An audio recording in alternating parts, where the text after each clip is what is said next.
तो भाई वो समय आने ही वाला है और आपने पूरा विवेक लगा के हर चीज को समझते जाना है और समझाते भी जाना है। इस ज्ञान को आगे से आगे फैलाने में आपने भी भरपूर प्रयास करना है। तभी एक दिन ऐसा आएगा कि पूरे विश्व में एक परमात्मा का नाम चलेगा। इसीलिए बोला गया था, जब आएगा बीसम बीसा, ना रहेगा ईसा ना रहेगा मूसा, राज करेगा जगदीसा। यहां पर ईसा और मूसा सांकेतिक ज्ञान क्या बताया गया है कि जैसे ईसा भी एक शरीर है और मूसा भी एक शरीर है, यानी शरीरों के ज्ञान को त्याग के लोग जगदीश यानी जगत का ईश, जो सारे जगत का एक परमात्मा है, उसको प्राप्त करने के लिए आगे बढ़ेंगे, उसको जीवन में धारण करने के लिए आगे बढ़ेंगे। ये धर्मों की दीवारें, ये धर्मों के बंधन तोड़ के हर जीव सत्य के साथ जुड़ेगा, क्योंकि ये धर्मों की बुनियाद केवल 52 अक्षर हैं। अगर इन 52 अक्षरों को खत्म कर दिया जाए तो सारे धर्मों की दीवारें टूट जाएंगी। ना कोई अपने आप को हिंदू बोल पाएगा, ना कोई मुस्लिम, ना सिख, ना ईसाई, क्योंकि ये सब अलग अलग दिखाई ही इसलिए दे रहे हैं क्योंकि ये 52 अक्षरों के अंतर्गत आ गए हैं। 52 अक्षरों की वजह से ये अपने अपने अक्षर पकड़ के बैठे हैं। मैं तो हिंदू हूं, ही न दू 3 अक्षर पकड़ के बैठे हैं। मैं मुसलमान हूं, मुसलमान 5 अक्षर पकड़ के बैठे हैं। मैं ईसाई हूं, ईसाई 3 अक्षर पकड़ के बैठे हैं। तो ऐसे ही सब अक्षर पकड़ के अपने आप को दूसरों से अलग सिद्ध कर रहे हैं। जबकि कबीर साहब क्या कहते हैं कि तुम्हारा कोई धर्म, कोई जात पात नहीं है। जब तुम इस दुनिया में आए तब ना तुम्हारा कोई नाम था, ना तुम्हारी कोई जात थी, ना तुम्हारा कोई धर्म था। बिना किसी जात पात या बिना किसी नाम के तुम इस दुनिया में आए। तुम्हारा नाम रख दिया गया क्योंकि 52 अक्षरों का खेल यहां पे तुम्हारे पैदा होने से पहले ही चल रहा है। अगर ये 52 अक्षर ना होते तो तुम्हारा कोई नाम ही ना रखा गया होता। जैसे जंगल में शेर, चीता पैदा होते हैं, कोई हिरन पैदा होता है, भालू पैदा होता है, उसका कोई नाम नहीं होता। इसी प्रकार आपका भी कोई नाम नहीं, कोई धर्म नहीं, कोई जात नहीं, उसका नाम नहीं। ये सारे नाम, ये सारी जात पात के नाम, ये सब कुछ तब रखा गया है क्योंकि 52 अक्षर चल रहे हैं इस दुनिया में। तो इन 52 अक्षरों से आगे की सोच रखने वाले जितने भी जीव हैं, केवल वही उस मालिक तक पहुंच सकते हैं जो नी अक्षर है। वरना बाकी सारे के सारे इन अक्षरों में ही उलझ के रह जाएंगे। कोई राम राम जपता रह जाएगा, कोई अल्लाहू अल्लाहू करता रह जाएगा, कोई वाहेगुरु वाहेगुरु करेगा, कोई हालेलुया करता रह जाएगा, सब यही रह जाएंगे। पार कौन होगा? जो इन 52 अक्षरों के भेद को समझ के इनसे न्यारा हो जाएगा, केवल वही पार होगा। अन्यथा सबके सब यही इसी दुनिया में बार बार पैदा होते रहेंगे, बार बार मरते रहेंगे। कोई मुक्त नहीं हो पाएगा, कोई नहीं। तो आज जो हम सत्संग करने जा रहे हैं, बहुत ज्यादा इंपॉर्टेंट सत्संग है। पूरा विवेक लगाना है, पूरा विचार करना है, एक एक चीज को समझना है। क्योंकि अगर आपने ये समझ लिया तो समझ जाना कि 99% कंफ्यूजन आपकी खत्म हो जाएगी। क्योंकि बहुत से ऐसे लोग आपके जीवन में आते हैं जिनको स्वयं तो पूर्ण ज्ञान होता नहीं है और अपने अधूरे ज्ञान के चलते आपको भी भ्रमित करने में कोई कसर नहीं छोड़ते। ऐसे ही आजकल कुछ लोग भ्रमित कर रहे हैं कि मदन साहिब का जो पंथ है, जो यथार्थ कबीर पंथ है, जो असली कबीर पंथ है, वो कपाल योग, कपाल क्रिया, पता नहीं क्या क्या बोल के लोगों को भ्रमित कर रहे हैं कि मदन साहिब के पंथ में कपाल क्रिया कराई जाती है, कपाल योग कराया जाता है। अब हंसी भी आती है और दया भी आती है उन लोगों के ऊपर, क्योंकि ये सब मैंने बहुत पहले ही क्लियर कर दिया था, लेकिन वो लोग नहीं समझ पाए। तो आज मैं दोबारा क्लियर कर देता हूं कि क्या होती है कपाल क्रिया, क्या होता है कपाल योग, क्या होती है कपालभाति। तो सबसे पहले मैं कपालभाति के बारे में बता देता हूं। कपालभाति एक प्रकार का प्राण योग है जो आप YouTube पे भी सर्च कर सकते हैं, और बहुत से योग सिखाने वाले बाबा टेलीविजन में भी आते हैं और आपको कपालभाति का पूरा अभ्यास कराते हैं। इसके द्वारा क्या होता है, हमारे शरीर में जो प्राण वायु की जो एनर्जी है, उस एनर्जी के द्वारा हम अपने शरीर के बहुत से अंगों में प्रैक्टिस करके उनको ठीक कर सकते हैं। कोई बीमारी हो, पेट की हो, कमर की हो, छाती की हो, सांसों की हो, वो काफी बीमारियां कपालभाति से खत्म हो जाती हैं। उसके बाद जो कपाल क्रिया है वो क्या होती है, उसको अच्छी तरह समझ लें आप लोग। जब हिंदू धर्म में किसी भी व्यक्ति की मौत हो जाती है और जब उसको जलाने के लिए चिता पे रख दिया जाता है, तो उसके सिर पे घी लगाया जाता है ताकि उसका सर नरम हो जाए, और जब अग्नि दे दी जाती है उसके कुछ समय के बाद उसके सिर पे डंडे से प्रहार किया जाता है। डंडा सिर में मार के उसकी खोपड़ी फोड़ दी जाती है। इसको कपाल क्रिया कहते हैं। इसके पीछे भी बहुत गुप्त भेद है, लेकिन जो लोग नहीं जानते हैं वो अच्छी तरह समझ ले कि ये प्रक्रिया क्यों होती है। अब कुछ लोगों ने इसके पीछे के गहरे राज को नहीं जाना और ये एक कुप्रथा घोषित कर दी कि इसका मतलब होता है कि आज से तेरा मेरा रिश्ता खत्म।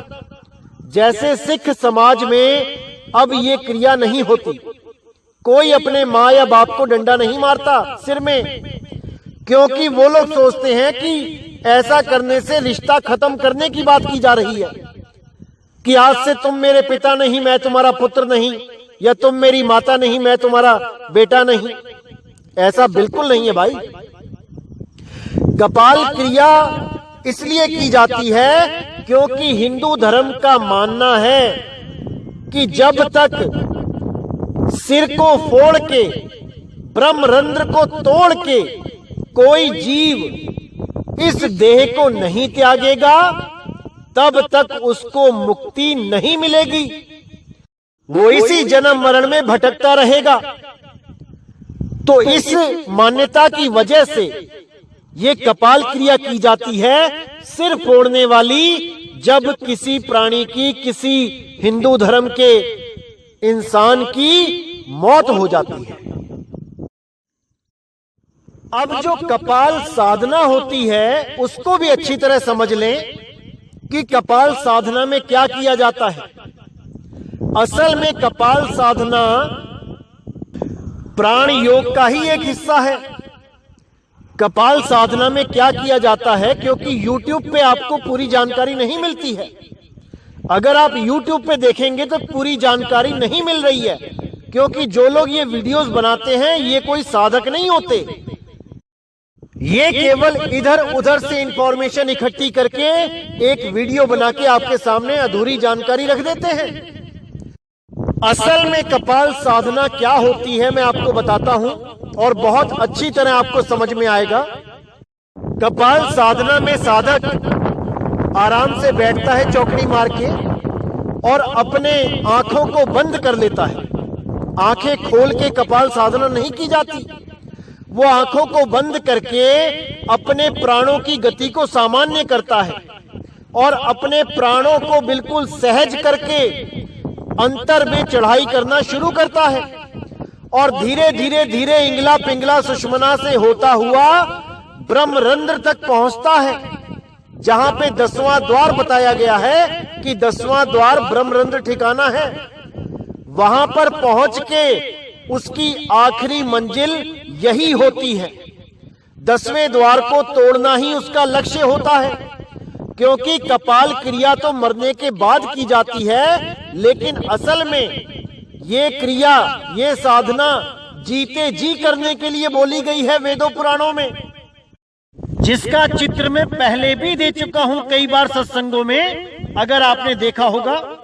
नहीं तो मैं दोबारा दिखा दूंगा कि क्या होती है कपाल साधना, कैसे ब्रह्मरंध्र को तोड़ के एक योगी अपने शरीर का त्याग करता है। इसी को 10वें द्वार की साधना भी बोला जाता है, जिसके लिए कबीर साहब ने बोला था, रारंकार खेचरी मुद्रा 10वां द्वार ठिकाना, ब्रह्मा विष्णु महेश्वर तीनों रारंकार पहचाना।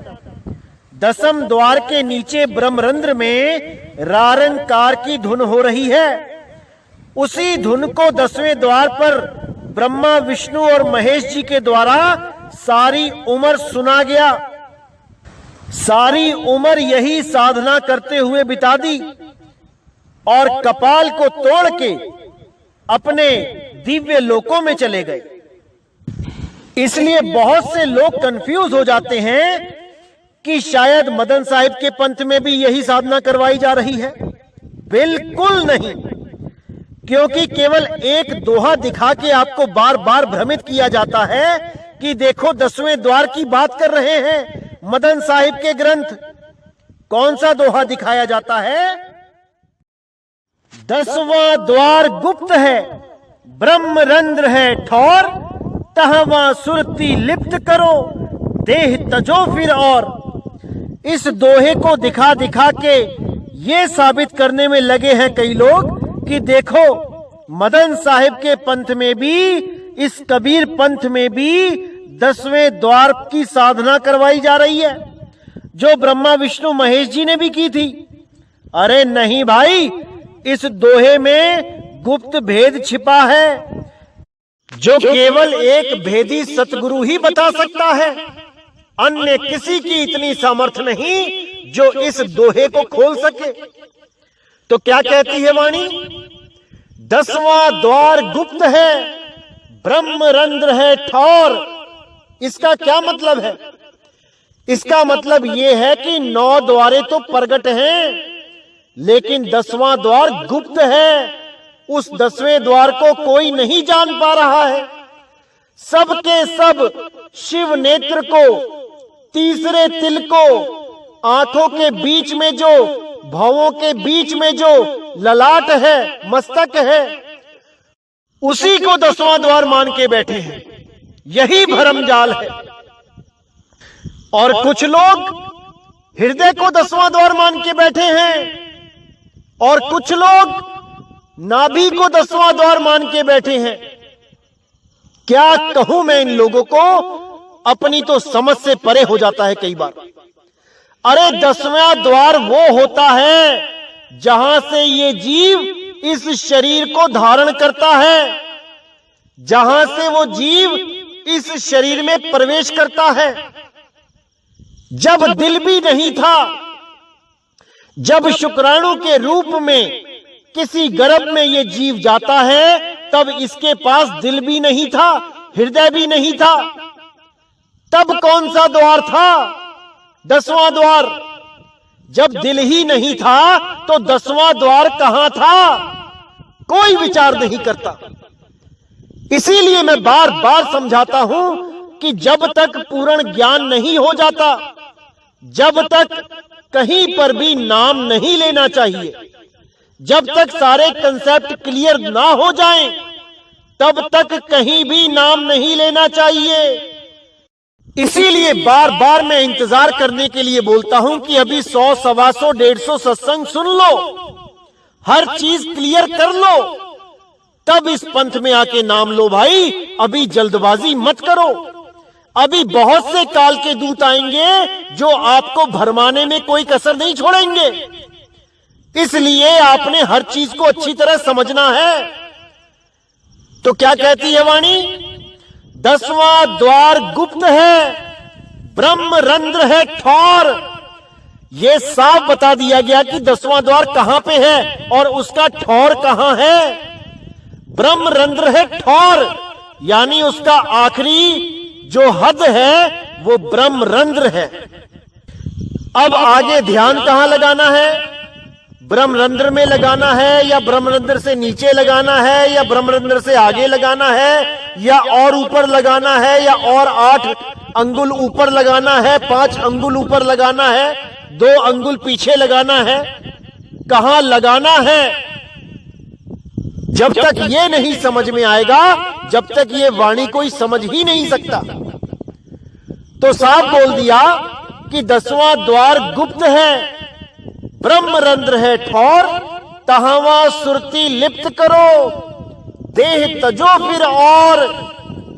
यानी कि जहां गुरुजी भेद बताएंगे वहां पर, यानी 10वें से परे, 10वें पे नहीं, 10वें से पार हो जाना है। क्योंकि अगर 10वें से पार नहीं हो पाए तो भाई आना जाना लगा रहेगा। ध्यान 10वें में नहीं लगाना है, 10वें के पार लगाना है, जहां तुम्हारा सत्य स्वरूप है, जहां तुम्हारा असली नाम है, निज नाम है। इस देही में तुम्हारा नाम नहीं है, वो सतनाम इस देही में नहीं है भाई। वो सतनाम अजूनी है, अजूनी, जिसके लिए बोला गया अजूनी सैपंग गुर प्रसाद। जब गुरु का प्रसाद मिलता है तब उस अजूनी परमात्मा का भेद मिलता है। उसको जून के अंदर नहीं ढूंढना है। जून यानी 84 लाख जून, यानी शरीर, शरीरों के अंदर परमात्मा नहीं रहता भाई। ये तो किराए का कमरा है, पता नहीं कब खाली करना पड़ जाए। इसीलिए कबीर साहब ने बार बार बोला, नहीं प्राण में, नहीं पिंड में, इस पिंड में मैं नहीं रहता हूं भाई। कहीं गलती से इस पिंड के अंदर ध्यान मत लगाने लग जाना, नहीं तो ऐसी दुर्दशा होगी कि कोई नहीं बचा पाएगा। इसीलिए साहिब ने बोला, खुले कपाट शब्द झनकारी और पिंड अंड के पार, सो देश हमारा है, पिंड और अंड के पार। और ये लोग सारे जगत के जितने भी अधूरे गुरु हैं, ये सब पिंड के अंदर ध्यान लगवा रहे हैं। किराए के कमरे में ही कहते हैं कि महल तुम्हारा किराए के कमरे में है। अरे भाई, जब किराए का कमरा भी नहीं बना था तब हमारा महल कहां था? कोई नहीं समझ पाता इस बात को, कोई नहीं जान पाता। सबके सब भेड़ चाल में ही लगे हैं। और अब तो ऐसे ऐसे लोग आ गए हैं जो देही गुरु की बात करते हैं कि देही गुरु धारण करने की जरूरत ही नहीं है, क्योंकि देही गुरु आपको पार नहीं करवा सकता। बिल्कुल सही बात है, देही गुरु आपको पार नहीं करवा पाएगा, क्योंकि पार आपने स्वयं होना है। देही गुरु तो केवल आपका सही मार्गदर्शन करता है। उसी सही मार्गदर्शन करने वाले को संत कहा जाता है। और आजकल तो ऐसा भ्रम फैलाया जा रहा है कि लोगों को संत नाम से ही नफरत कराई जा रही है। ये बोला जा रहा है कि कोई आदमी यानी देही गुरु संत हो ही नहीं सकता। ऐसा भ्रमित किया जा रहा है। ये बताया जा रहा है कि संत तो आत्मा होती है, संत तो परमात्मा होता है। और कबीर साहब क्या कहते हैं गुरु ग्रंथ साहिब में, संत मुए क्या रोइए जो अपने ग्रह को जाए, रोवो साकट बापुरा जो हाटो हाट बिकाए। कि अगर कोई संत यानी जो देही गुरु है, जब वो अपनी देह को छोड़ता है तो उसकी मौत पे यानी उसके शरीर की मौत पे रोना नहीं चाहिए। संत मुए क्या रोइए जो अपने ग्रह को जाए, जो अपने घर को जा रहा है, उसके जाने पर तुम क्यों रोते हो? रोवो साकट बापुरा जो हाटो हाट बिकाए। उन लोगों पे रो भाई जिन्होंने कभी गुरु धारण नहीं किया, जो देही गुरु के नाम से भी नफरत करते हैं कि देही गुरु तो कोई हो ही नहीं सकता। अरे भाई कबीर साहब ने उसको संत की उपाधि दी है कि संत मुए क्या रोइए। अगर तुम्हारी आत्मा ही संत है या परमात्मा ही संत है तो यहां पे संत तो मुआ है, मर गया है, तो यानी तुम्हारा परमात्मा भी मर जाता है क्या?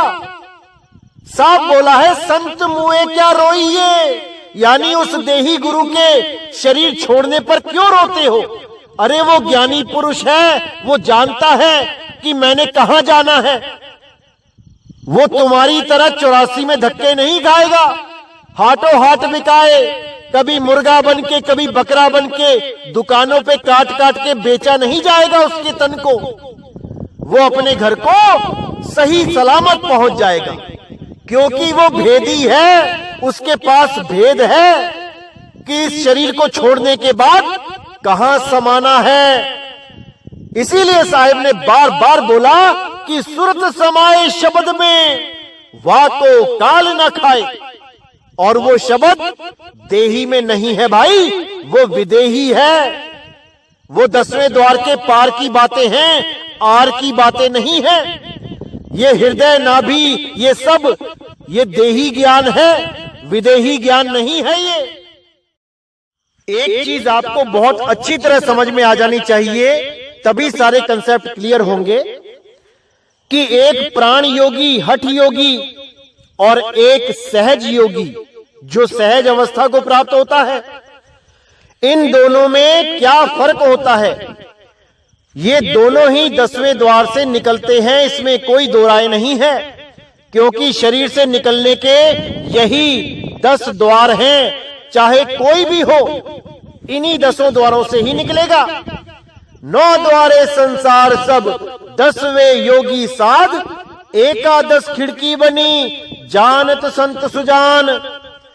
अब जब 10वें द्वार से निकलते हैं दोनों, तो अलग क्या है उन दोनों में, इस पे विचार करना पड़ेगा।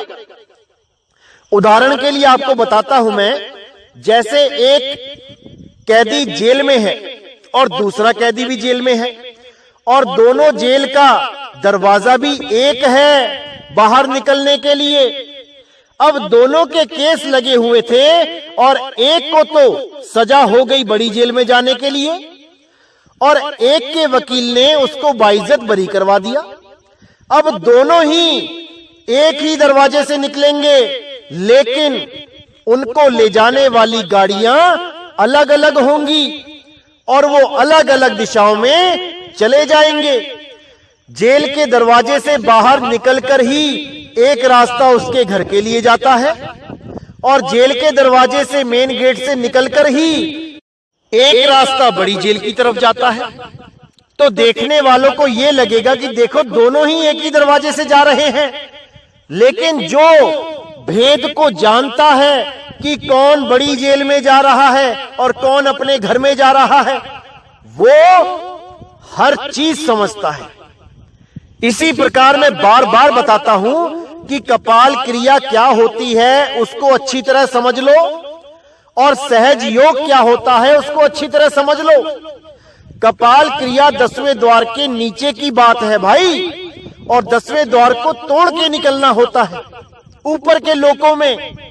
और सहज क्रिया क्या होती है, सहज अवस्था क्या होती है? अपने मूल में समा जाना, अपने निज स्वरूप को प्राप्त कर लेना, उसके बाद ना कहीं जाना ना कहीं आना, आपे में आप समाना। यहीं पर सृष्टि का अंत हो जाता है। अगर सृष्टि का अंत नहीं हो पाया तो भाई दोबारा आना पड़ेगा। तो इसको अच्छी तरह समझना पड़ेगा आपको। तो इसलिए मेरे भाइयों अच्छी तरह समझना है, पूरा विवेक लगाना है, और आने वाले सत्संगों में मैं पूरा क्लियर करता जाऊंगा कि कबीर साहब ने हृदय के बारे में, दिल के बारे में क्या क्या बोला है।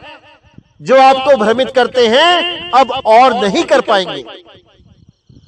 तो आज का सत्संग मैं यही समाप्त करता हूं, और उम्मीद करता हूं कि कपाल योग, कपाल साधना, कपाल भाती से हमारा सहज योग किस प्रकार भिन्न है, ये आपको आज समझ में आ गया होगा।